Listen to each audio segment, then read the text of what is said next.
ఈ యొక్క సంఘములో తండ్రి నేను చాలా విలువైన సంగతులు మీరు మాట్లాడుతూ వచ్చిన వారందరినీ కూడా మీరు బలపరుస్తున్నారు తండ్రి. వందన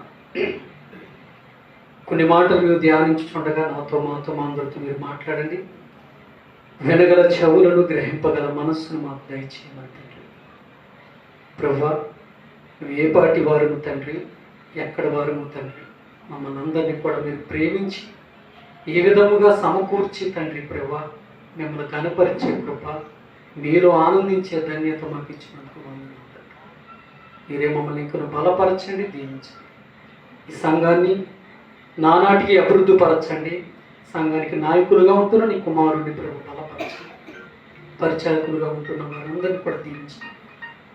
మీరే మహిమ పొందమని కొన్ని మాటలు మీరు ధ్యానించుచుండగా నాతో మాతో మా అందరితో మీరు మాట్లాడమని యేసునామమున నీ ప్రార్థన అడిగి పొంది ఉన్నాం తండ్రి.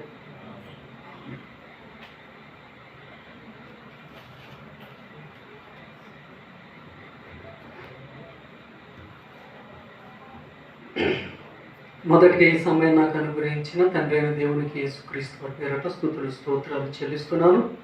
కూడి వచ్చిన సంఘం అంతటికి కూడా నా హృదయపూర్వకమైన వందనాలు. ప్రభు మిమ్మల్ని కుటుంబాన్ని దీవించునుగాక. అలాగే నన్ను పిలిచిన స్థానిక దైవజనులు అనే దొడ్డ ప్రసాద్ గారికి వారి కుటుంబానికి నా హృదయపూర్వకమైన వందనాలు. మంచిది, ఇంతవరకు చాలా విలువైన సంగతులు ఇరవై గ్రంథం గురించి చాలా విలువైన సంగతులు మనము విన్నాము. మన ఆత్మీయ జీవితానికి చాలా అవసరమైనవి. శ్రమలో మనం ఎప్పుడు కూడా నిలకడగా స్థిరులుగా మనం ఎప్పుడు కూడా శ్రమలో మనం ఎలా ఉండాలంటే బలవంతులుగా మనము ఉండాలి. కొన్ని విషయాలు మనం ధ్యానం చేసుకుందాం. త్వరగానే నేను ముందుకు చేస్తాను. ఎనిమిది మంచిది. అపోస్తుల కార్యాలు 12వ అధ్యాయం. అపోస్తుల కార్యాలు 12వ అధ్యాయం ప్రారంభం నుంచి మనం చూడగలిగితే ఇక్కడ సంఘము ఎలాంటి శ్రమలు పడుతుందో, సంఘము ఎలాగుండాలో, సంఘము ఏ రీతిగా నడుచుకోవాలో, సంఘంలో ఉన్నవారు ఎలాంటి విశ్వాసము కలిగి ఉండాలో అన్న దాని గురించి ఈ అధ్యాయంలో చాలా విషయాలు మనము నేర్చుకుంటాం. మొదటిగా మనం చూడగలిగితే మొదటి వచనం నుంచి కొన్ని విషయాలు మనం ధ్యానం చేస్తే, దాదాపు అదే కాలం రాజైన హేరోదు సంఘము వారిలో కొందరిని బాధ పెట్టుటకు ఏం చేస్తున్నారు? ఏం కలుగుతుంది వాళ్ళకి? ప్రారంభపు సంఘానికి ఏం కలుగుతుంది చెప్పండి? ఏం కలుగుతుంది? ఏం కలుగుతుంది? శ్రమ కలుగుతుంది. ప్రారంభం అప్పుడప్పుడే ఎదుగుచున్న సంఘం, అప్పుడప్పుడే జనాలు పోగుపడుతున్న సంఘం ఏమవుతుందంటే శ్రమలకు చెప్పండి, శ్రమలకు ఏమవుతుంది? గురవుతుంది. ఏం చేస్తున్నట్ట? రాజైన హేరోదు ఏం చేస్తున్నట్ట? సంఘము వారు అందరినీ కూడా ఏం చేశాడంట? బలత్కారముగా పట్టుకొని బాధ పెట్టుచు యోహాను సహోదరుడైన యాకోబుని ఏం చేశారంట? శిష్యుల్లో ఒక శిష్యుని ఏం చేశారంట? ఖడ్గముతో చంపించేశాడంట. అంటే ఆల్రెడీ ఒక్కొక్కరిని చంపడానికి సిద్ధపడుతున్న హేరోదు విషయంలో ఇక్కడ ఏం జరుగుతుందంటే కనుక అక్కడ ఉన్న సంఘానికి ఎలా ఉంటుంది చెప్పండి? అప్పుడు చెప్పండి, ఎలా ఉంటుంది? చాలా భయంగా ఉంటుంది, చాలా ఆందోళనగా ఉంటుంది, టెన్షన్గా ఉంటుంది, భయపడుతూ ఉంటుంది. చాలా మంది కొన్ని శ్రమలు వచ్చే సమయానికి వారు ఎవరికైనా ఏదైనా జరుగుతున్నప్పుడు, దేవుడు నమ్ముకున్న వారికి ఎవరికైనా ఏదైనా జరిగినప్పుడు ఏమైపోతుంటే మిగతా వారి విశ్వాసం ఏమవుతుందంటే జాజాగా తగ్గిపోతూ ఉంటుంది. ప్రార్థనా జీవితం తగ్గిపోతూ ఉంటుంది.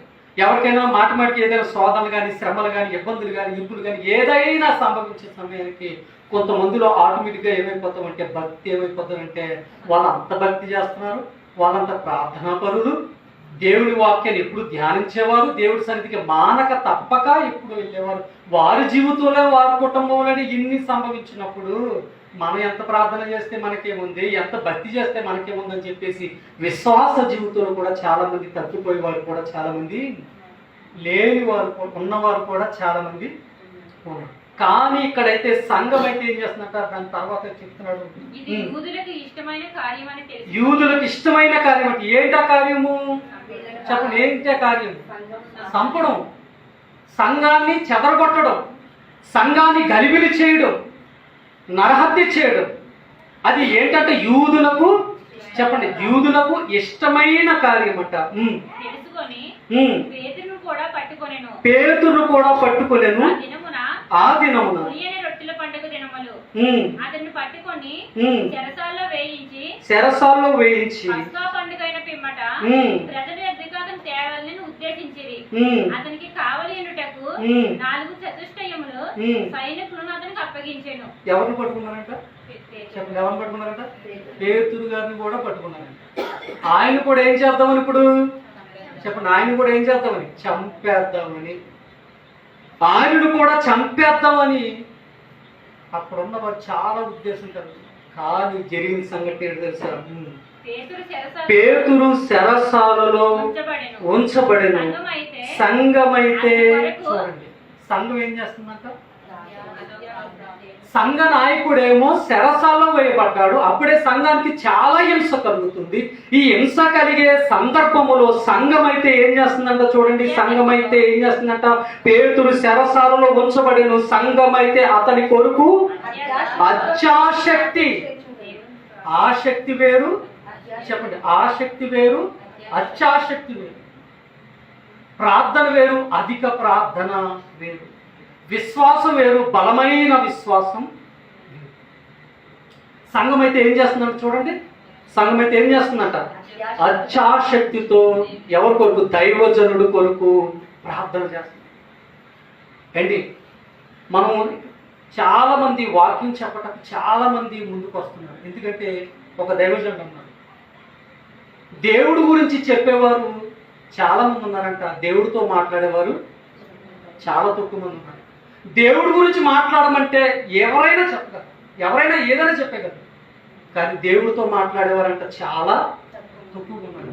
కానీ దేవుడి గురించి మాట్లాడమంటే చెప్పండి, దేవుడి గురించి మాట్లాడమంటే మామూలుగా ఉంటుంది. ఇంకా మైకి దత్తరిల్లిపోతాయి, దత్తరిల్లిపోయే ప్రసంగాలు ఉన్నాయి. కానీ ప్రసంగించేవారు చాలా మంది ఉన్నారంటే ఆ ప్రార్థన చేసేవారు చెప్పండి చాలా తక్కువగా ఉన్నారు,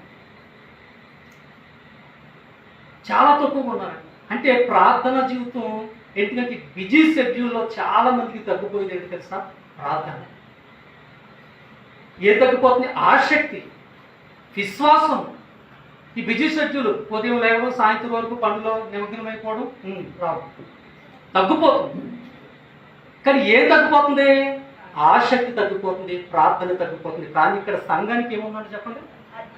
సంఘానికి ఆసక్తి కాదు, చెప్పండి ఏంటి? అత్యాశక్తి ఉంది. మనకి ఉండవలసింది ఏంటి తెలుసా? ఆసక్తి కాదు, అత్యాశక్తి. ఆసక్తి కలిగిన వారు వస్తారు, అత్యాశక్తి కలిగిన ఎక్కడికి వెళ్ళినా ఏ ప్రార్థన అయినా అమ్మో ఈ రోజా నేను రాను, అంత దూరమే, అంతసేపు ప్రార్థనే, అంతసేపు కూర్చోవడమే, అంతసేపు వాక్యం వినడమే. అత్యాశక్తి కలిగిన వారు మిమ్మల్ని చూస్తే నాకు చాలా ముచ్చట అనిపిస్తుంది. నిజంగా క్రైస్ట్ చర్చ్ దొల్లవారు యొక్క సంఘాన్ని చూస్తే చాలా ఆసక్తి అనిపిస్తుంది. ఆదివారపు ఆరాధన, అలాగే మంగళవారము సాయంత్రం, అలాగే రేపు అని బుధవారము ఆరాధన. ఏంటిది బుధవారం మరలా బుధలోనే బుధవారం. చూడండి, ప్రతిరోజు కూడా నాకు ప్రారంభపు సంఘం అనిపిస్తుంది. మీ దైవజనులు కానీ, మీ యొక్క సంఘ విశ్వాసం కానీ, మీ యొక్క సంఘపు యొక్క త్యాగం కానీ, ప్రతి విషయంలో అందరూ కూడా చాలా కష్టపడతారు. ఒకరిని హెచ్చించుకుంటూ ఒకరు చాలా గనులుగా ఉంటారు. మిమ్మల్ని అందరినీ చూస్తే నాకు చాలా ముచ్చట అనిపిస్తుంది, చాలా సంతోషంగా అనిపిస్తుంది. ఏదైనా ఒక కార్యక్రమం చేసినప్పుడు అందరూ కలిసికట్టుగా ప్రార్థన చేస్తారు. అందరూ కలిసికట్టుగా మీకున్నా లేకపోయినా, మీరు తిన్నా తినకపోయినా వచ్చిన వారందరూ కూడా చాలా బాగా మీరు చూసుకుంటారు. మీ విషయంలో మీరు చాలా శోభిస్తారు. అదే ఆసక్తి మనకి ఎలా ఉండాలో తెలుసా? దేవుడి పని చేయాలన్నా, ప్రార్థించాలన్నా, ఆరాధన చేయాలన్నా, దేవుడి సన్నిధికి వెళ్ళాలన్నా మనకి ఏముండాలో చెప్పండి? అత్యాశక్తి. అక్కడ సంఘానికి అదే ఉంది, ప్రారంభపు సంఘానికి అదే ఉంది. సంఘము ఎదగాలంటే, సంఘము విస్తరించాలి అంటే కనుక మనకు ఉండవలసింది ఏంటి తెలుసా? అత్యాశక్తి, ప్రార్థన, అత్యాశక్తి. సంఘం విస్తరించాలంటే, సంఘం నలుగురు చోట్లకి విస్తరించాలంటే, మన సంఘము అనేకులు గుర్తించాలంటే కనుక చెప్పండి ఏముండాలి? అత్యాశక్తి కలిగిన ప్రార్థన. పేతురు చెరసాలలో వేయబడ్డాడంట. సంఘం అయితే అతని కొరకు అత్యాశక్తితో ప్రార్థన చేయుచుండెను. ఉండగా ఆ రాత్రియే పేతురు 2 సంఖ్యలతో బంధింపబడి ఇద్దరు సైనికుల మధ్య నిద్రించుచుండెను. చూడండి ఇక్కడ ఈయన విశ్వాసం చూడండి ఎలా ఉంది.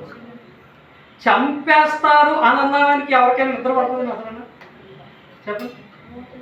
చంపేస్తారు నన్ను, నేను మరణం అయిపోతున్నాను అన్న వారికి ఎవరికైనా సరే ఒక విషయం గుర్తుపెట్టుకో, రేపు ఆపరేషన్ చేస్తారంటే ఈ రోజు ఎలా ఉంటుంది చెప్పండి.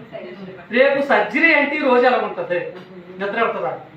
రేపు సర్జరీ అంటే ఈ రోజు గాఢ నిద్ర ఎవరికైనా పడుతుందా? రేపు సర్జరీ డేట్ చెప్తే చాలు మనకేం పడదు. సర్జరీ డేట్ చెప్తే పలానా తారీఖు నీకు సర్జరీ జరుగుతుందమ్మా అని అంటే చాలు.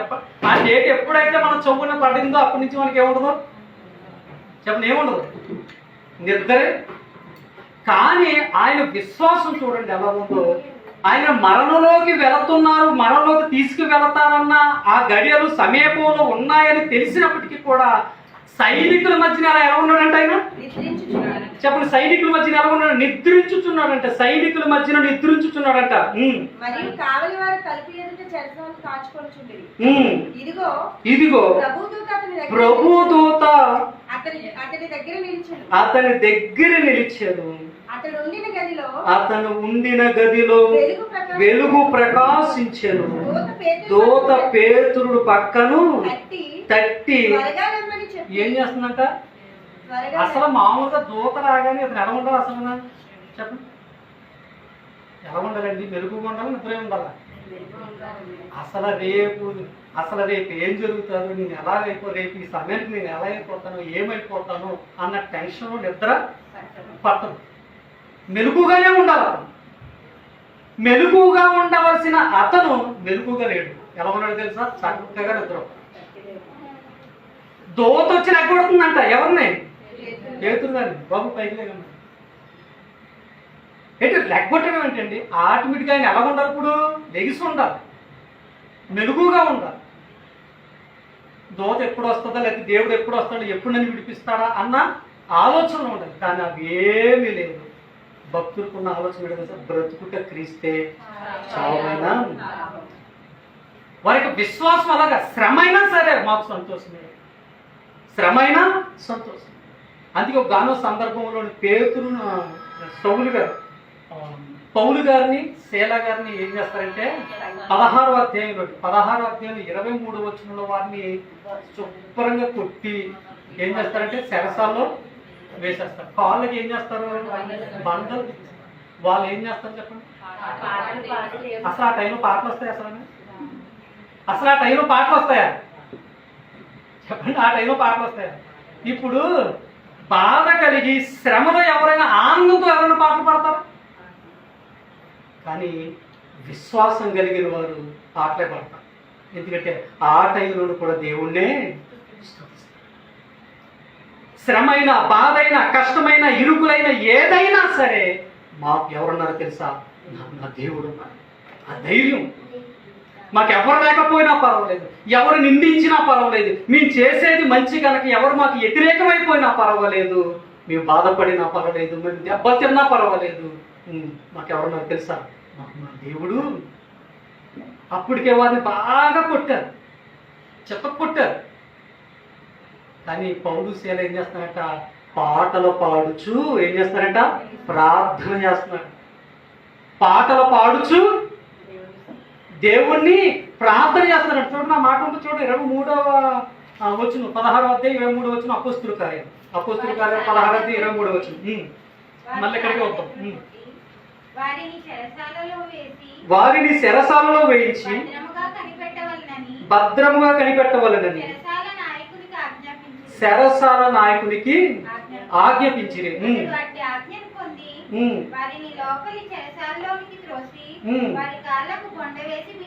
కాళ్ళకి ఏం వేశారంట? బొండ వేసి బిగించారు. అయితే మధ్యరాత్రి వేళ పౌలును శీలయు దేవునికి ప్రార్థించుచు అబ్బా కీర్తనలు పాడుతున్నారు. వాళ్ళు వింటున్నారంట, వీళ్ళు పాటలు పాడుతున్నారు. అసలు అంత కొట్టిన వాళ్ళు పాటలు పాడడం ఏంటంటే, అంత శ్రమలో, అంత బాధలో, అంత కష్టంలో కూడా వాళ్ళు ఏం చేస్తున్నారు తెలుసా? పాటలు పాడుతూ దేవునికి స్తుతులు చెల్లిస్తున్నారు.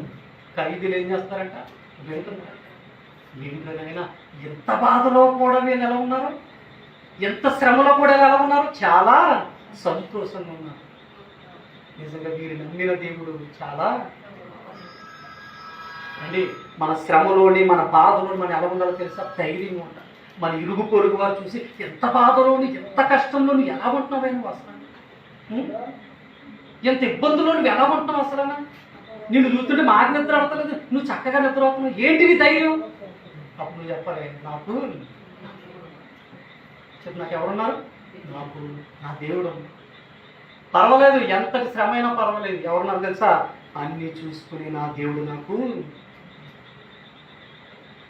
అందుకే పేతురు గారు ఎలా ఉన్నారని చెప్పండి, అక్కడ చక్కగా నిద్ర అవుతుంది. దోత వచ్చి ఏం చేస్తుందంట, త్వరగా లెమ్మని అతని లేపగా అతని చేతుల నుండి ఊడిపడేను, సంఖ్యలు ఊడిపడేను.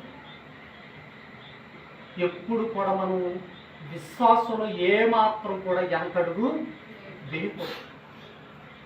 ఏది జరిగినా, ఎన్నొచ్చినా, ఎలాంటి శ్రమలు ఎదురొచ్చినా, ఎలాంటి కష్టం ఎదురొచ్చినా సరే, మన బంధువులే మనకి వ్యతిరేకంగా మారిపోయినా ఎప్పుడు కూడా విశ్వాసంలో ఏమాత్రం కూడా మనము సన్నగిల్లకూడదు.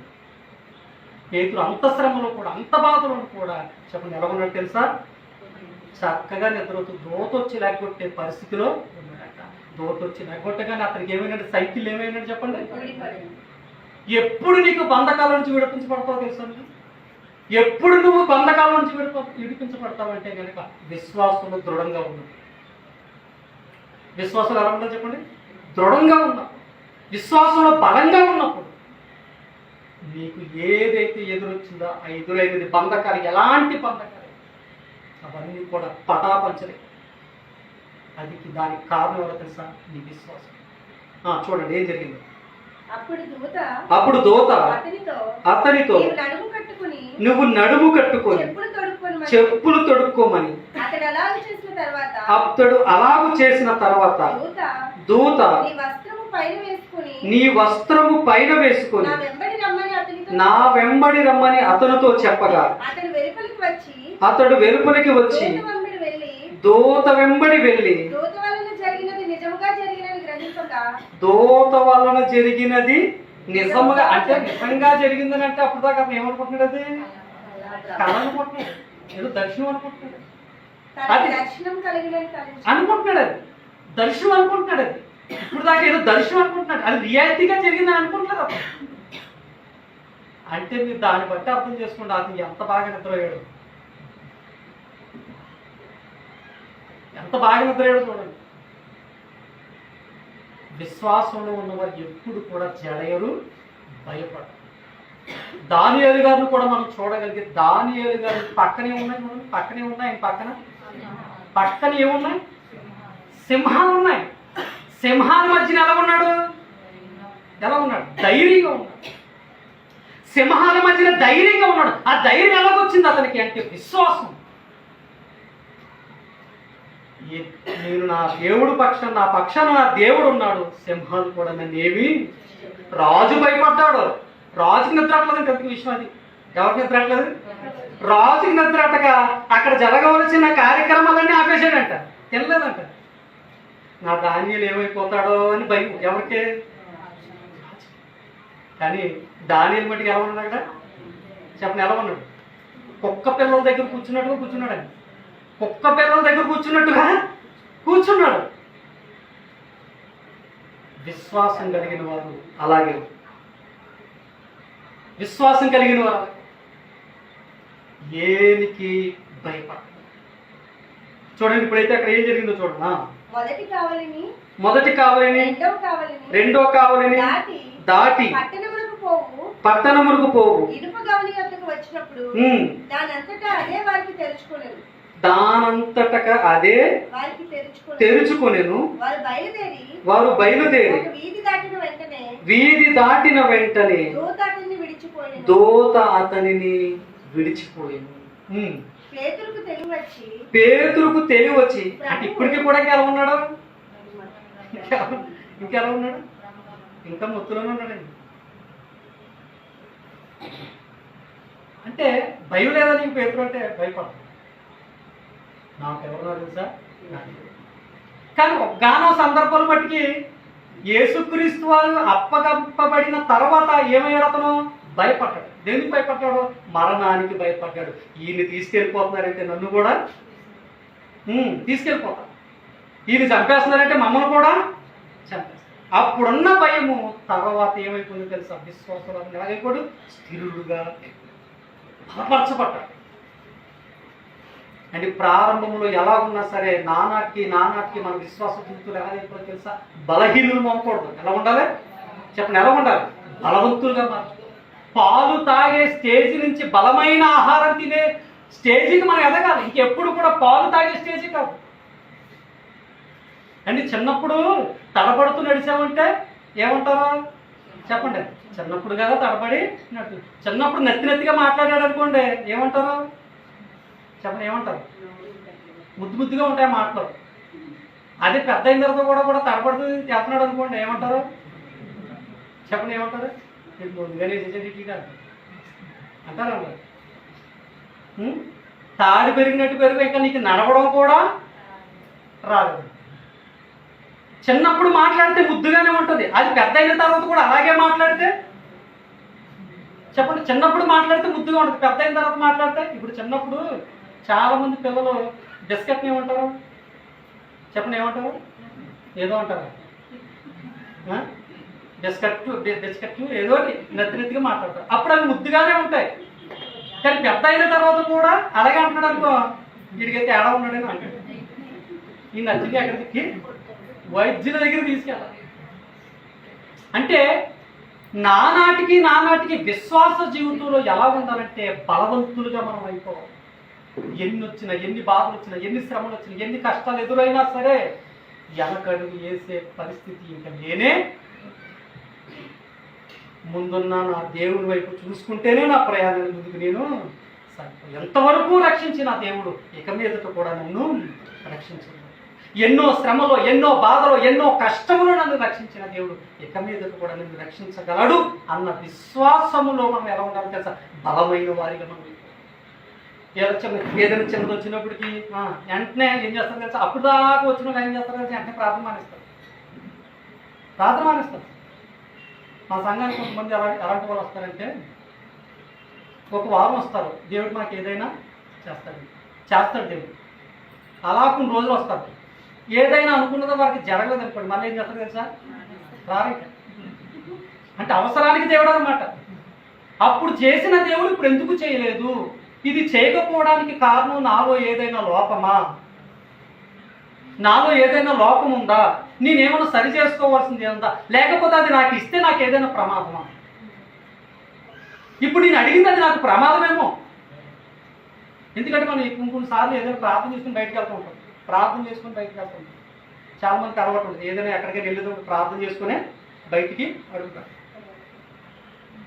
అయితే ఒక ఆవిడ అలాగే ప్రార్థన చేసుకుని బయటికి వెళ్ళిందంటే ప్రార్థన చేసుకుని ఈరోజు నా ప్రయాణం చక్కగా ఉన్నప్పుడేవా, క్షేమంగా వెళ్ళి క్షేమంగా రావట్లేవా, బస్సు కూడా నాకు వెంటనే దొరికెళ్ళిపోయావా అనుకుని వెళ్ళినట్టే ఏమైందో తెలుసా? బస్సు ఖాళీ లేదండి. ఏం లేదు, బస్సు ఖాళీ లేదు. బస్సు ఖాళీ లేదని చెప్పేసి నేను ప్రార్థన చేసుకుని వచ్చాను.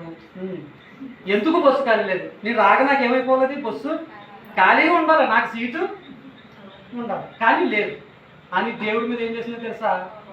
వెంటనే కోపం. వెంటనే ఎవరి మీద కోపం ఇస్తారా?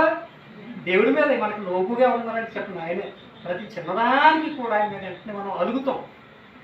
వెంటనే అడిగిందంట, వెంటనే ప్రయాణానికి వెంటనే వెళ్ళాలి.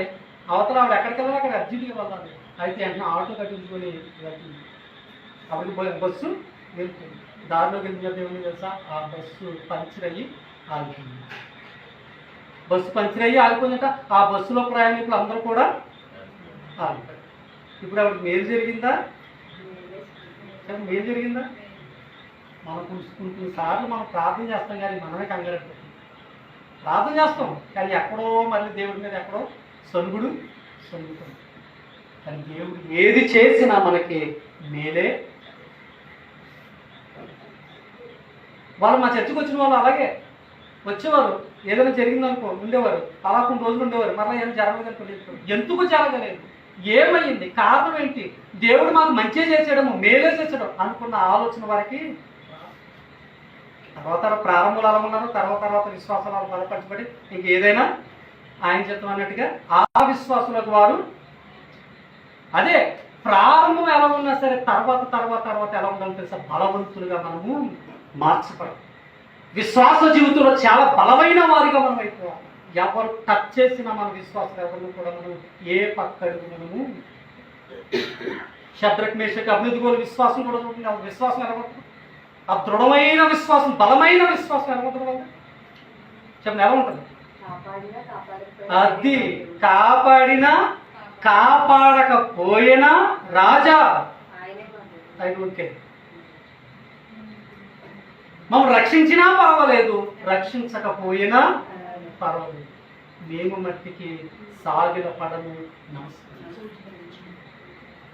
మా దేవుడు రక్షించడానికి సమర్థుడు, రక్షించకపోయినా అది విశ్వాసం. యోబు గారి విశ్వాసం కూడా చూడండి ఎలా ఉంటుందో. యెహోవా ఇచ్చును, ఆయనకే మహిమ కలుగునుగా. భక్తులు ఎవరినైనా సరే అలాగే ఉంటారు. మన విశ్వాసం ప్రారంభం ఎలా ఉన్నా సరే, కార్యంలో ప్రారంభం ఎలా ఉన్నా సరే ఎలా ఉండాలి తెలుసా? అందుకే కార్య ఆరంభం కంటే ఇదే మేలు. ప్రారంభంలో అప్పట్లో మేము అలాగండి, అప్పట్లో ఎలాగండి, అప్పుడు ఇన్ని చేసామండి, ఇప్పుడు ఎలా చేసామండి, ఇప్పుడేంటి? దేవుడు ఏం చూస్తున్నావు తెలుసా? ప్రజెంట్ నువ్వు ఎలా ఉన్నావు అది చూస్తాడు. అప్పట్లో నేను అది, ఇప్పుడు అలాగా, నేను అలా చేశాను, ఎలా చేశాను, అలా చేశాను, అది కాదు. ప్రజెంట్ నువ్వు చెప్పండి.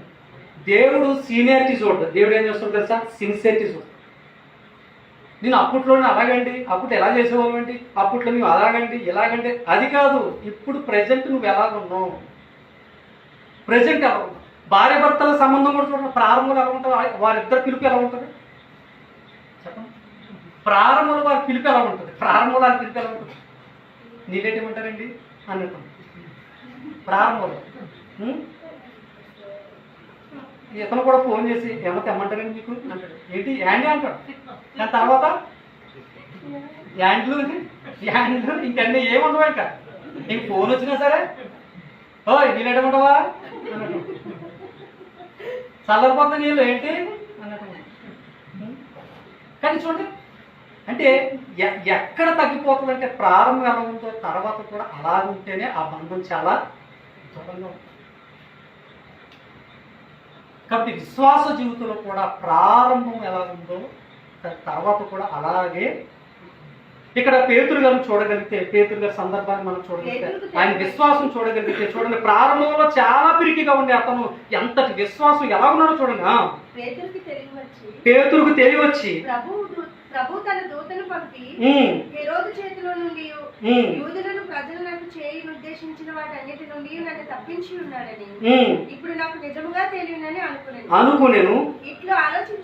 ఇట్లు ఆలోచించుకుని అతడు మార్కు అని మారు పేరు గల యోహాను తల్లి అయిన మరి ఇంటికి వచ్చాను. అక్కడ అనేకులు కూడి ప్రార్థన చేస్తున్నారు. సంఘం మొదలు చూసాను. సంఘం అయితే అతని కొరకు ఏం చేస్తుంది చెప్పండి, ఏం చేస్తుంది? అత్యాసక్తితో ప్రార్థన చేస్తుంది. ఇప్పుడు అక్కడికి వచ్చాడంట, సంఘం అయితే ప్రార్థన చేస్తుందట. తలుపు తట్టుచుండగా రోది అని ఒక చిన్నది ఆలకించుటకు వచ్చాను. ఇంతకీ సంఘం అంతా కూడా ఏం చేస్తుంది? సంఘం అంతా కూడా ఏం చేస్తుంది? ప్రార్థన చేస్తుందంట. సంఘం అంతా కూడా ప్రార్థన చేస్తుందంట. కానీ ఒక అమ్మాయి మట్టికి ప్రార్థన చేయట్లేదు. ఏం చేస్తుందో తెలుసా? ఆమె విశ్వాసం ఏంటో తెలుసా? అందరూ ప్రార్థన చేస్తే తలుపులు ఎవరు చెప్తారు? అర్థమైందా? అందరూ ప్రార్థన చేస్తే పేతురంకులు వస్తారు కదా, పేతురంకులు వస్తే తలుపు ఎవరు తీస్తారు అనుకుని ఏం చేస్తుందో తెలుసా? పేతురు స్వరమిని సంతోషము చేత తలుపు తీయలేదంట, లోపలికి పరిగెత్తుకుని వచ్చి పేతురు తలుపు యొద్ద నిలిచి ఉన్నాడని తెలిపాను. అందుకు వారు ఏమంటున్నారంట? అసలు నేను ఏం ప్రార్థన చేస్తున్నారు చెప్పండి? ఏమని ప్రార్థన చేస్తున్నారు? అదే కదా జరిగింది. మనకు కూడా చాలా ప్రార్థన చేస్తూ ఉంటాం, దేవుడి మీద చాలా విశ్వాసంతో మనం ఉంటాం, కానీ ఎక్కడో తెలియని అపనమ్మకం. జరుగుతుందా, జరగదా, అవుతాదా, అవ్వదా, దేవుడు చేస్తాడా, చెయ్యడా, అసలు పేతురు రావడం ఏంటి, అసలు ఆ సైనికుల మధ్యలో నుంచి పేతురు రావడమా, అది అసంభవం అని మళ్ళీ ఏం చేస్తున్నారు, ప్రార్థన చేస్తున్నారు, మళ్ళీ అత్యాశక్తి ప్రార్థనే చేస్తున్నారు. మళ్ళీ ఏమనుకుంటున్నారు తెలుసా, అసలు అక్కడి నుంచి పేతురు రావడమా, ఆ చెరసాల నుంచి పేతురు రావడమా, అక్కడ సైనికులు చాలా బందోబస్తుగా ఉంటారు, అసలు అక్కడి నుంచి ఇక్కడ రావడం అనేది అది మామూలు విషయం కాదు. ప్రభువా నీ దైవజనుడిని విడిపించు ప్రభువా, మళ్ళీ అదే ప్రార్థన చేస్తారు. మరి వీళ్ళు విశ్వాసంతో లేరు కదా, మరి ఎందుకు జరిగిందంటే వీళ్ళు ఆసక్తితో ప్రార్థన చేస్తున్నారు, కానీ విశ్వాసం ఎవరుందో తెలుసా, ఆ చిన్న బిడ్డకి. అని మీకు వచ్చింది తెలుసా, మనం కొద్దిగా అటిట్లో ఉన్నా సరే పిల్లల మట్టికి చాలా నమ్మకం ఉంటుంది తెలుసా. పిల్లలు ఏదైనా అడగమని అనుకోండి ఖచ్చితంగా దేవుడు ఇస్తాడు. పిల్లలు ఏదైనా సరే దేవుడిని అడిగినా ఖచ్చితంగా నీకు మంచి కార్యం చేస్తాడు. ఎలాగైనా పిల్లలకి ఏదైనా చెప్పండి, వాళ్ళు అస్సలు కూడా ఏమాత్రం కూడా అవిశ్వాసంతో ఇంకా మనమే కొద్దిగా అనాలోచనగా మనమే కొద్దిగా ఏమైపోతామంటే తడబడతాం, కానీ పిల్లల మట్టి అస్సలు కూడా పిల్లల విశ్వాసం చాలా గొప్పది. ఆ చిన్నది విశ్వాసం గొప్పది కాబట్టే చూడండి గొప్ప కార్యం జరిగింది. వాళ్ళు ఏమంటారంట, నీవు ఏంటి పిచ్చిదా, నీవు పిచ్చిదాని అనేది అంట. తాను చెప్పినదే నిజమని అతనిని దోత ఎంత జరిగినా సరే ఇంకేమన్నారు తెలుసా, ఎందుకు పేతురు వస్తాడని నమ్మట్లేదు, ఎందుకని ప్రార్థన చేస్తున్నారు కానీ పేతురు వస్తాడని నమ్మట్లేదు. ఆ పాపకున్న విశ్వాసం, ఆ యవ్వన బిడ్డకున్న విశ్వాసం వీళ్ళకి అది సంఘములో అందరికీ లేకపోవచ్చు విశ్వాసం, కానీ ఒక్కరికి ఉంటే చాలు దేవుడు అద్భుతాన్ని. అందరికీ లేకపోవచ్చు, ఒక్కరికి విశ్వాసం ఉన్నా చెప్పండి దేవుడు ఏం జరిగిస్తాడు, సంఘాన్ని చాలా అద్భుతమైన కార్యాలు సంఘంలో. ఆ ఒక్క పాప విశ్వాసంలో పేతురు గారిని విడిపించాడు దేవుడు. ఇంకను తట్టుచున్నందున వారు తలుపు తీసి అతన్ని చూసి ఏమయ్యారు, విభ్రాంతి, ఆశ్చర్యపోయారు. అవక్కాయ సరే అవక్కాయ టైడ్ చెప్పండి, అవక్కాయ టైడ్ ఏమైపోయింది, పక్కెళ్ళిపోయింది, షాక్ అయిపోయి అవక్కైపోయింది. ఎందుకంటే ఈయన రావడం అనేది అసాధ్యం, అసాధ్యమైన దాన్ని చేయగలిగిన దేవుడే నీవు నేను మనం నమ్ముకుంటున్నా. అది మనుషులకు అసాధ్యం, దేవుడికి సమస్తము సాధ్యమే. నువ్వు నమ్మిన ఎడల దేవుని మహిమను నీవు చూస్తావు. అందులో విశ్వాసాన్ని బట్టి దేవుడు అద్భుతాన్ని అండి. నువ్వు విశ్వాసం ఉంచు, నీ ఇంట్లో అందరూ కూడా విశ్వాసం ఉంచుతారు. నువ్వు ఒక్కదాని విశ్వాసం ఉంచు, నువ్వు ఒక్కడి విశ్వాసం ఉంచు, నీ కుటుంబం అంతా కూడా దేవుని కార్యాన్ని చూస్తారు. వాళ్ళు ఏమైపోరంట చూడండి, అతడు ఊరకుండడని ఎలాగూ తీసుకుని వచ్చిన వారికి వివరించి చెప్పి వేరొక చోటికి వెళ్ళాను. తెల్లవారగానే పేతురు ఏమాయనని ఎంత అంత కాదు, అస్సలు ఇందులో నుంచి దాటుకొని వెళ్ళడం అనేది అసాధ్యం. అది సంఘానికి కూడా తెలుసు, అందుకే వారు కూడా సరిగ్గా నమ్మకపోయారు. ఎంత అంత గలిబిలి కాదు, ఎందుకంటే ఇక్కడి నుంచి దాటుకొని వెళ్ళడం అంటే, మమ్మల్ని దాటుకొని బయటికి వెళ్ళడం అంటే అది మామూలు విషయం కాదు. కానీ ఎలా జరిగిందంటే సీలోకి దేవుడు, అందులో దేవుడు కార్యం ఉంది. గమనించండి ప్రియమైన వాళ్ళ, దేవుడు పట్ల విశ్వాసం ఉండి నమ్మకంగా ప్రార్థన చేసి విశ్వాసంలో దృఢంగా ఉంటే కనుక నీవు కూడా దేవుని కార్యాలను చూస్తావు. నువ్వే కాదు, నీతో పాటు నీ కుటుంబస్తులు కూడా చూస్తావు. మేము ఒక అన్యజనుల నుంచి మేము రక్షింపబడ్డాం. నా పేరు నన్ను కుమార్ అంటారు, అది రక్షణ పొందిన ద్వారా పెట్టిన పేరు. నా పేరు అయితే శివ. నా పేరు శివ. మా కుటుంబం నుంచి చెప్తుంది, నా పేరు శివ. తర్వాత మా బావ పేరు శివ, మా నాన్నగారి పేరు శివయ్య, మా తాత పేరు శివనారాయణ, వాళ్ళ నాన్నగారి పేరు శివయ్య. అంటే దాన్ని బట్టి చూసుకుంటాం. మా ఇంట్లో వాళ్ళందరూ కూడా చాలా విగ్రహాలు. అలాంటి కుటుంబంలో నుంచి దేవుడు నన్ను ఏర్పరచుకున్నాను. 2007-8 ఆ సమయంలో దేవుడు నేను తెలుసుకున్న విశ్వాస జీవితాన్ని అలా కొనసాగించుకుంటూ 2013-14 ఆ సమయంలో అమీర్ దొడ్డ ప్రసాద్ గారు క్రైస్ట్ చర్చ్ గొల్లవారు నిర్వహించే ప్రతి మీటింగ్స్కి కూడా, ఈ సమీపంలో జరిగే ప్రతి మీటింగ్స్ కూడా సైకిల్ దొక్కుకుంటూ కూడా మేము వచ్చాము. అప్పుడు జరిగే ప్రతి మీటింగ్ కూడా మేము అటెండ్ అయ్యేవాడు. ప్రతి మీటింగ్ కూడా దామరెడ్డిపల్లిలోని చుట్టుపక్కల ప్రతి పరిసర ప్రాంతాల్లో జరిగే ప్రతి మీటింగ్ కూడా మేము అటెండ్ అయ్యేవాడు. అలాంటి అన్యజనుల్లో నుంచి దేవుడు మమ్మల్ని రక్షించుకొని తర్వాతగా మొదటిగా నేను రావడానికి మొదటి మీకు ఆ మాట చెప్పాలి. మా అమ్మగారు కాదు.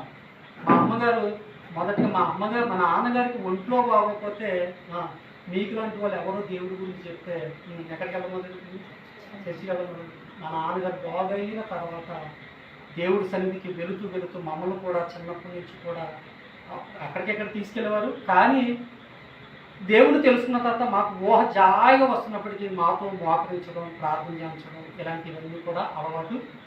ఇక పెద్ద అయినప్పటి నుంచి మేము ఎక్కడికి ఎక్కడ గేట్లకి ఇంక వెళ్ళేవాళ్ళు ఉంటాం. ఏదైనా అయితే మేము ఇంకా చర్చికి సరిగ్గా వెళ్ళకపోయినప్పటికీ కూడా ప్రార్థన చేస్తున్నాం. కానీ ఎక్కడికి అలాంటప్పుడు దేవుడు నన్ను పట్టుకొని నా ఫ్రెండ్స్లో నుంచి, నాకు స్నేహితులు లేక చెడు సహవాసాల నుంచి నన్ను దేవుడు విడిపించి నేను ఎలా ఉండేవాడిని అంటే, రిలీజ్ సినిమా అయితే అక్కడే పడుకునేవాడిని. అయితే అంత పిచ్చి. రిలీజ్ సినిమాలు అయితే అక్కడే పడుకునేవాడిని. అంత పిచ్చిగా ఉండేవాడిని అంటే అంతలా ఉండే నేను. ఇప్పుడు నా స్నేహితుల్లో చాలామంది కూడా తాగుడికి, వ్యసనాలకు అలవాటు వారి జీవితాన్ని పాడు చేసుకునే వారు కూడా. కానీ వాళ్ళందరిలో నుంచి దేవుడు నేను ప్రత్యేకపరిచి 2020లో ఒక సేవకునిగా ఒక చిన్న మందిరాన్ని ఏర్పరిచి దేవుడు చక్కగా ఇప్పుడు మా ఏరియాలో చక్కగా చిన్న సేవా పరిచయాన్ని అక్కడ ప్రారంభించడం జరిగింది. అన్యజనులు 16 మంది రక్షింపబడ్డారు. ఎలాంటి పరిస్థితులు విగ్రహారాధన నుంచి 16 మంది ఎలాంటి విగ్రహాలు మామూలుగా కాదు. అందులో మా అక్క వాళ్ళే ఎక్కువ ఉన్నారు. మా నాన్నగారికి నేను ఇచ్చాను బాప్తిసం, మా అక్క వాళ్ళకి నేను ఇచ్చాను, మా తమ్ముడికి నేను ఇచ్చాను బాప్తిసం, మా మరదలకి నేను ఇచ్చాను బాప్తిసం, మా కజిన్ మా యొక్క సిస్టర్ వాళ్ళకి నేను ఇచ్చాను బాప్తిసం. చూడండి ఎలాంటి కుటుంబంలో నుంచి ఎలాగ ఎన్నుకొని చూడండి ఎంతమందిని దేవుడు రక్షించాడు. దేవుడు ఎవరిని కూడా ఎప్పుడు వదిలేడు. నిన్ను బట్టి నీ కుటుంబం రక్షింపవచ్చు, నిన్ను బట్టి నీ తర్వాత వారు రక్షింపవచ్చు. దేవుడు ఎప్పుడు కూడా వదిలేడు. నీ ప్రార్థన ఉన్నదో కాదు. మా అమ్మ ఒకటే ప్రార్థన చేసేది, నాకు ఇచ్చిన రక్షణ నా కుటుంబస్తులందరికీ ఇవ్వు ప్రభువా అని అదే ప్రార్థన. నాకు అదే బాగా గుర్తు. నాకు ఇచ్చిన రక్షణ నా కుటుంబస్తుడికి. దేవుడిని ఒక నేర్పడి నన్ను తర్వాత నా కుటుంబస్తులు అందరూ కూడా రక్షణ పొందారు. ఇప్పుడు చక్కటి పరిచయం జరుగుతుంది. ఇంకా ఉన్నారు వారందరూ కూడా రక్షింపబడి అనుదిన ప్రార్థనలు జ్ఞాపకం చేస్తారు. దేవుడు ఎప్పుడు కూడా ఎవరిని వదిలేయడు. మన విశ్వాసం ఎలా ఉండాలి తెలుసా? బలంగా ఉండాలి. ఎప్పటికైనా ఎలాంటి పరిస్థితులు అయినా సరే దేవుడు మమ్మల్ని విడిచిపెట్టడు. ఎప్పుడు దేవుడు మమ్మల్ని వదిలేడు. అలాంటి విశ్వాసం మనకి ఎప్పుడైతే ఉంటుందో ఖచ్చితంగా దేవుడి కార్యాలు నువ్వు చూస్తావు. నీ కుటుంబం కూడా ఎన్నో అద్భుతాలండి, ఎన్నో గొప్ప కార్యాలు. ఇదంతా దేని వల్ల సాధ్యం చెప్పండి? దేనివల్ల సాధ్యం చెప్పండి? దేనివల్ల సాధ్యం?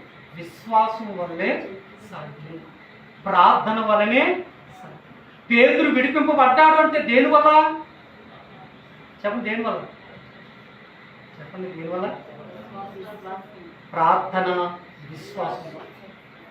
అలాగే నీవు కూడా ప్రార్థన చెయ్యి. నువ్వు కూడా దేవుడి కార్యాలు. ఎందుకంటే ప్రార్థన చాలా ప్రాముఖ్యం.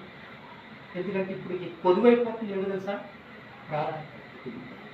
క్రైస్తవుడికి వాక్యము ఎంత అవసరమో ప్రార్థన కూడా అంతే అవసరం. ప్రారంభంలో ఒకసారి ఒక ఆయన్ని నేను అడిగాను, అంటే నేను వెళ్ళిన సహవాసంలో ముందు తర్వాత నేను వెళ్ళిన సహవాసంలో ప్రార్థన ఇప్పుడు అనిపించేది కదా. ఏంటి అన్న ప్రార్థన మరి ఈశ్వరరావు గారు మరి తెల్లవారు ప్రార్థన చేశారు, రాత్రంతా ప్రార్థన చేశారు, ఏంటి మరి ప్రార్థన మరి మనం చేయకూడదంటే, మరి బాబు యేసుప్రభు గారికి పని ఉందే మనకంతా అన్నట్టుగా మాట్లాడాడు. ఎలా చెప్పాడంటే ఒక ఉదాహరణ చెప్పాడు నాకు. ఏంటో ఉదాహరణ అంటే, మీ ఊరి ఎమ్మెల్యే గారికి నువ్వు మీరిద్దరు సీఎం గారితో ఏంటది ఏమంటారు మాట్లాడే అవకాశం వచ్చిందనుకో, ఎవరు ఎక్కువసేపు మాట్లాడతారో అన్నాడు. ఎలా ఉంటుంది లాజిక్? ఎలా ఉంటుంది? ఎవరు ఎక్కువసేపు మాట్లాడతారో అన్నాడు. ఎవరు ఎక్కువ మాట్లాడతారు మామూలుగా అయితే అలా ఉంటాయి అన్నమాట లాజిక్. పనికిరాని లాజిక్ అండి. ఎవరు ఎక్కువ మాట్లాడతారంటే ఏమంటాం? దగ్గరగా అయితే మనం ఏం మాట్లాడతాం? మనం గట్టిగా మాట్లాడితే మన ఇది కోసం, మన కుటుంబం కోసం, మన సర్కిల్లో మాట్లాడతాం, లేదా మన ప్రాంతం కోసం మాట్లాడతాం. అలాగే ఎమ్మెల్యే అయితే మొత్తం అందరి కోసం. ఎవరు ఎక్కువ మాట్లాడతారా? ఎవరు ఎక్కువ మాట్లాడతారు? అదే ఆయనకి అందరి మీద భారం ఉంది కాబట్టి ఆయన ఎక్కువ అన్నట్టు మాట్లాడారు. అలాగనమాట. అంతే. అక్కడ ఏమైంది తెలుసు? ప్రార్థన తగ్గిపోయింది. ప్రార్థన తగ్గిపోయింది. అది దేవుడికి మనకి దూరం చేసేసేదన్నమాట మాటలో. ఇక అర్థమైంది. దేవునికి మనకి దూరం చేసేసే మాట. ప్రార్థన ఎంత నువ్వు చేస్తావో అంతగా దేవుడు నువ్వు బలపరచావు. వాక్యముతో దేవుడు నీతో మాట్లాడతాడు, ప్రార్థనలో నువ్వు దేవుడితో మాట్లాడు. అర్థమైంది. వాక్యంతో దేవుడు మనతో మాట్లాడతాడు, ప్రార్థనలో నువ్వు దేవుడితో మాట్లాడు. రెండు ఉండాలి. ఒక పక్షికి రెండు రెక్కలు ఎలాగ అవసరమో చెప్పండి, విశ్వాస జీవితంలో కూడా మనకు కావాల్సింది తెలుసా? విశ్వాసము, వాక్యము, ప్రార్థన. అంటే వాక్యము ఇవి కూడా మనకి చాలా. కాబట్టి అట్టి విశ్వాసము, అట్టి నమ్మకము, అట్టి ప్రేమ, అట్టి ప్రార్థన జీవితము మన అందరం కూడా కలిగి ఉంటే ప్రారంభపు సంఘము ఎలాంటి కార్యాలు చూసిందో చెప్పండి, మనము కూడా అటువంటి కార్యాలు. ప్రారంభపు విశ్వాసములు ఎలాంటి అద్భుతాలు చూసారో మనం కూడా అట్టి కార్యాలు మనము చూస్తాం. కాబట్టి ఎప్పుడు కూడా మనం ప్రార్థన నిర్లక్ష్యం చేయాలి. కుటుంబ ప్రార్థన చేసుకోవాలి. కుటుంబ ప్రార్థన అందరికీ ఉండాలి. భార్య భర్తలకి, పిల్లలు అందరూ కలిసి ఏం చేయాలి చెప్పండి? ప్రార్థన చేయాలి. పిల్లలకి పసితనంలో నుంచి వారికి ఏం చేయాలి తెలుసా? దేవుడితో మాట్లాడేవారికి. అప్పుడే వాళ్ళు చెప్పండి, వాళ్ళు నడవలసిన త్రావ వాడికి బాల్యం నుండి నడిపిస్తే పెద్ద తొలగిపోవడం. దేవుని ఎందుకు భయభక్తులు వాళ్ళకి నేర్పించాలి. పిల్లలు కూడా దేవుని ఎందుకు భయభక్తులు నేర్పించాలి. మీకోసం సార్ పిల్లలకి ఎప్పుడే దేవుని ఎందుకు భయభక్తులు మనం నేర్పించేవాళ్ళనుకోండి ఎవరు తెలుసా? పిల్లలకి మనమంటే భయం అనుకోండి, మన ఎదుర్కొంటేనే తప్పు చేయాలి. అది దేవుడు అంటే భయం అనుకోండి చెప్పండి, ఎక్కడికి వెళ్ళినా అదన్నమాట. అవి ఎక్కడికి వెళ్ళినా తప్పు చేయడు. అదే మనమంటే భయం అనుకోండి, మన ఎదుర్కొంటేనే ఎలా ఉంటాడు చెప్పండి? ఎలా ఉంటాడు? చాలా భయంతో ఉంటాడు. మన పక్క వెళ్ళిన తర్వాత మళ్ళీ మామూలుగా ఉంటాడు. అదే దేవుడు అంటే భయం అయితే ఎక్కడికి వెళ్ళినా సరే భయభక్తులు కలిగి. కాబట్టి అట్టి రీతిగా అట్టి విశ్వాస జీవితంలో దేవుడు మన అందరినీ కూడా నడిపించును గాక. అట్టి ఆత్మీయ జీవితం మన అందరం కూడా వర్ధిల్లుము గాక. ఆమె తల వంచిన ప్రార్థించు. పరిశుద్ధుడు, ఆ ప్రేమ గల మా తండ్రి, కృప కలిగిన దైవము, నీ ఘనమైన అతి పరిశుద్ధమైన నామమును బట్టి స్తుతులు, స్తోత్రాలు ప్రభువా. ఇంతవరకు చాలా విలువైన సంగతులు మా ఆధ్యాత్మిక ఇదిగో తండ్రి విశ్వాసాన్ని పట్టుకునే ప్రభువా నాయన చాలా సంగతులు ఉన్నాయి. కేవలం విడిచిపెట్టక తండ్రి ప్రభువా నాయన పేతురు గారు యొక్క విషయంలో మీరు చేసిన అద్భుతము, ప్రారంభపు సంఘంలో చేసిన కార్యములు ఇదిగో తండ్రి నాయన ఈ కడవరి దినాల్లో తండ్రి ప్రభువా నాయన మేము కూడా ప్రభు అట్టి విశ్వాసము, అట్టి ఆసక్తి, అట్టి ప్రేమలో ముందుకు సాగి మేము కూడా ప్రభువా నాయన అట్టి కార్యములు చూచువారిగా మాకు సహాయం చేయండి తండ్రి. నీ కృపలో మమ్మల్ని అందరినీ బలపరచండి. ఇదిగో నేను సంఘాన్ని నడిపిస్తున్న స్థానిక దైవజనులు అన్నయ్య ప్రభు మీరు బలపరచండి. ఇదిగో నాయన వారికి సహకారులుగా ఉంటున్న కుటుంబాలను మీరు దీవించండి, ఆశీర్వదించండి. ఇదిగో వారు చేతి పనులు చేసుకుంటూ, కూలి పనులు చేసుకుంటూ, వ్యాపారాలు చేసుకుంటూ ప్రభా సాయంత్రం అయ్యేటప్పటికీ ప్రభా అందరూ కూడి ప్రభా చక్కగా నిన్ను ఆరాధిస్తూ ప్రభా ఎన్నో సంగతులు నేర్చుకుంటూ ప్రభా విశ్వాసంలో బలపడుతున్నారు తండ్రి. ఇంకో వీరిని దీవించండి, వీరి కుటుంబాలను దీవించండి, సంఘానికి క్షేమాభివృద్ధిని దయచేయండి ప్రభా. నూతన ఆత్మలతో మందిరాన్ని నింపండి ప్రభా. సహాయం దయచేయండి, నీ కార్యాలు జరిగించి నీ కొరకు దీవించండి. దూర ప్రాంతాల నుంచి ఇక్కడికి వచ్చి వాక్యం విన్న బిడ్డలందరినీ దీవించండి. అలాగే తండ్రి నాయన ఈ యొక్క మేడగదిపై ప్రభా నాయన జరిగించి ప్రతి కుటుంబం ఇచ్చిన ప్రభా ఈ అవకాశాన్ని బట్టి కుటుంబాన్ని దీవించండి, ఇంటి వారిని దీవించండి, సహాయం తెచ్చండి. ఈ చుట్టుపక్కల వారందరూ కూడా నిన్ను తెలుసుకొని ప్రభా నాయన మిమ్మల్ని అంగీకరించే మనసును ప్రతి ఒక్కరికి తెచ్చండి. కుమారుని తెలుసుకొని కుమారుని రక్తంలో ప్రతి ఒక్కరు కడగబడే కృపని మమ్మల్ని సహాయం తెచ్చేయమని యేసు క్రీస్తు వారి పరిశుద్ధ నామమున ప్రార్థన పొంది ఉన్న మా పరలోక తండ్రి. అందరికి వందనాలు. ప్రభువును దీవించండి.